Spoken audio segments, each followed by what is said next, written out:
ഇത് പപ്പു ചേട്ടന്റെ സീനാണല്ലോ. ഓരോ തവണ കാണുമ്പോഴും ചിരി വരുത്തും. മനുഷ്യരെ ഓട്ടിലിട്ട് പറക്കണമാണ്. ആ ഇരിക്കുന്ന ആളിന് ഒറ്റ അടി കൊടുത്തിട്ട് വന്ന മുത്തം തരാം.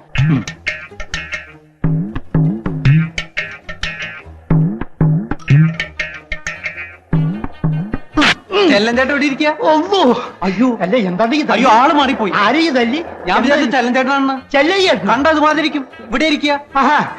എന്റെ ചെല്ലാന് റെസീറ്റ് കുറ്റിന്നല്ല നമ്മളിന്ന് മനസ്സിലായില്ലേ? മനസ്സിലായി. ആ വിടി വണ്ടി വിടി.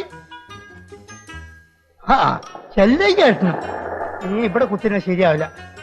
കുറച്ചങ്ങോട്ട് മാറി കുത്തിരി കേട്ടെ. ഒന്നുകൂടി തല്ലി വന്ന ഒന്നുകൂടി തരുമോ? ചെല്ലഞ്ചേട്ടൻ നല്ല ആളാ. ചെല്ലഞ്ചേട്ടനാണെന്ന് വിചാരിച്ചു ഞാൻ അവിടെ ഇരിക്കുന്ന പച്ച ഷർട്ടാനെ കള്ള നായിന്റെ മോനെ അടിച്ചെന്റെ അണപ്പള്ളി ഞാൻ തെറിപ്പിക്കും. എടാ പച്ചക്കുപ്പായിട്ടിട്ട് അവിടെ കുത്തിരിഞ്ഞ് ഞാനാണ്.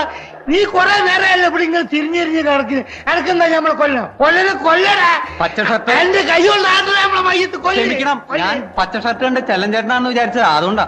എന്ന് ക്ഷമിക്കണോ? സ്വന്തം ബാപ്പാൻ തല്ലിയതില്ലേ പറയാ ക്ഷമിക്കണം. നീ ഇവിടെ കുത്തിരിക്കണ്ട. ഇനി ഒന്നുകൂടെ തല്ലാവോ?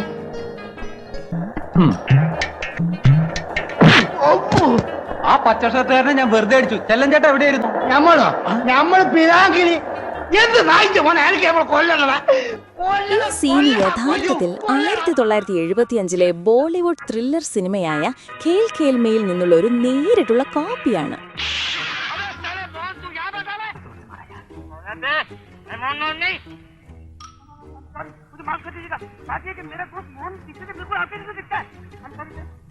एक बार और मार के पता था क्या?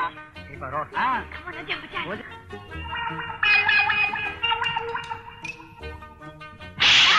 साले मोहन प्यारे फोटो बना दे मुझे. मैं मोहन नहीं हूँ, मुरली बना रहा हूँ. सॉरी अंकल, अब मेरे दोस्त की शक्ल आपकी शक्ल से बहुत मिलती जुलती है.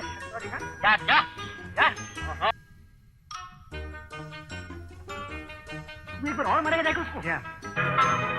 अरे साले तू यहाँ बैठा है. मुझे मालूम है मैंने तेरे धोखे में एक शरीफ आदमी को 2 बार मार दिया. मैं मुरली बना रहा हूँ. I'm very sorry sir. Sorry का बच्चा. मैं मुरली बना रहा हूँ. ഇതൊരു കോപ്പിയാണെന്ന് നിങ്ങൾക്ക് അറിയാമായിരുന്നോ എന്ന് കമന്റ്സിൽ അറിയിക്കൂ.